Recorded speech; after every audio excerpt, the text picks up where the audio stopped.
మహాశివరాత్రి పర్వదినాన శివుడికి మాదక ద్రవ్యాలను నైవేద్యంగా పెడుతున్నట్లు చిత్రీకరించి సోషల్ మీడియాలో రిలీజ్ చేసిన 3 యువకులను హైదరాబాద్ పోలీసులు అరెస్ట్ చేశారు. ఈ వీడియో వైరల్ కావడంతో నగర పోలీస్ కమిషనర్ వీసీ సజ్జన తీవ్ర ఆగ్రహం వ్యక్తం చేశారు. ఇలాంటి చర్యలను ఉపేక్షించబోమని, నిందితులపై ఎన్డీపీఎస్ చట్టం కింద కఠిన చర్యలు తీసుకుంటామని ఆయన హెచ్చరించిన కొద్ది గంటల్లోనే పోలీసులు వారిని అదుపులోకి తీసుకున్నారు.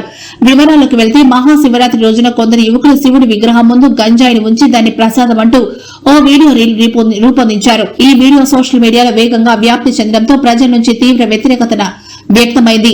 ఈ ఘటనపై సిపి సజ్జన తన ఎక్స్ ఖాతా ద్వారా స్పందించారు. లైక్స్ కోసం లోకాన్ని మరిచి వ్యూస్ కోసం విలువలను వదిలేస్తారా? ఇది కటకటాల వెనక్కు చేర్చే తీవ్రమైన నేరం. ఇలాంటి చర్యలను ఏమాత్రం సహించమని ఆయన తీవ్రంగా హెచ్చరించారు.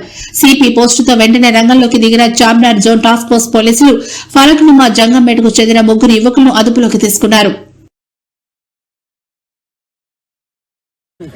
సో గాయస్, ఇవాళ శివునికి ఒక ప్రసాదం పెట్టడానికి వచ్చిన మనం ఏం ప్రసాదం పెడుతున్నాం ఇప్పుడు? ఖాళీ మెంటల్ ఉంటారు చూడు మీరే.